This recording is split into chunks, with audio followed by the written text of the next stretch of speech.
Hello, મારું નામ હેમાંગી ગુરબાની છે. હું 5 વર્ષથી અહીંયા દેવ ગ્રુપ ગરબા ક્લાસીસમાં રમવા આવું છું. હમણાં 43 ડિગ્રી ગરમી જે પ્રમાણે ચાલી રહી છે એ પ્રમાણે માણસો દિવસે પણ બહાર નથી નીકળતા અને રાત્રે અમે અહીંયા રમવા માટે આવી તો પણ પહેલાં વિચારતા કે આ બધું શું, આટલી ગરમીમાં ક્યાં જવું. પણ હવે અમારા સરે આ ફુવારા પદ્ધતિ જે તમે જોઈ જ શકો છો ઉપર ગોઠવેલી છે, તો એના કારણે અમને બહુ જ આમ એસી જેવી જ ફિલિંગ ટોટલી આવે છે. એટલે હવે ગરમીની કાંઈ એવી લાગતી નથી કે બહુ ગરમી હોય કે શું. એટલે so thank you so much sir. અને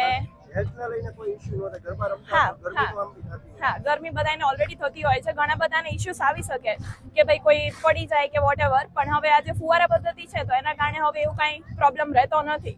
અને બસ થેન્ક યુ. મારું નામ દીપક પટેલ છે. છેલ્લા 20 વર્ષથી રાજકોટની અંદર દેવ ગ્રુપ દાંડિયા રાસ ક્લાસીસ કરીને હું ક્લાસીસ ચલાવું છું. અત્યારે 43 ડિગ્રી તાપમાનમાં રાત્રે પણ ખૂબ જ બફારો થાય છે, તો ગરબા રમતી વખતે અમારા સ્ટુડન્ટને કઈ તકલીફ ન પડે એટલે ખાસ કરીને કુલિંગ સ્પ્રે સિસ્ટમ અમે એક ફિટ કરેલી છે.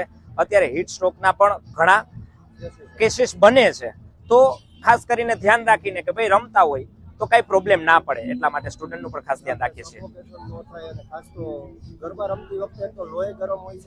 હા, ગરબા રમતી વખતે ખાસ કરી લોહી ગરમ હોય છે, તો એને થોડુંક પણ પાણીનું આપણને સેજ ફુવારા થાય છે તો એ લોકોને સેજ હળવાશ લાગે છે, એટલા માટે કઈ પ્રોબ્લેમ રહેતો નથી.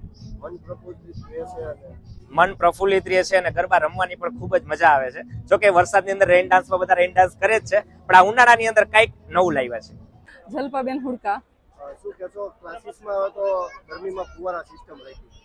હાલ ગરમીનો પારો 43 ડિગ્રીની ઉપર થઈ ગયો છે, ત્યારે ગરમીથી બચવા માટે દેવ દાંડિયા ક્લાસીસમાં ફુવારા સિસ્ટમ ગોઠવેલી છે, જે ગરમીમાં ખૂબ જ રાહત આપે છે અને અમને ગરબા રમવામાં ખૂબ જ મજા આવે છે. ગરમીનું પ્રમાણ થોડું પ્રમાણમાં અમને ઓછું લાગે છે. ખૂબ જ બફારો હોય છે. 5 વાગ્યાની બેચથી બચીને અમે રાતની બેચમાં આવીએ છીએ અને ત્યારે પણ બફારાના કારણે અમે પૂરતું રમી નથી શકતા. પણ જ્યારે ફુવારા પદ્ધતિ ગોઠવી છે ત્યારે અમને ઘણી બધી રાહત મળે છે ગરમીમાં.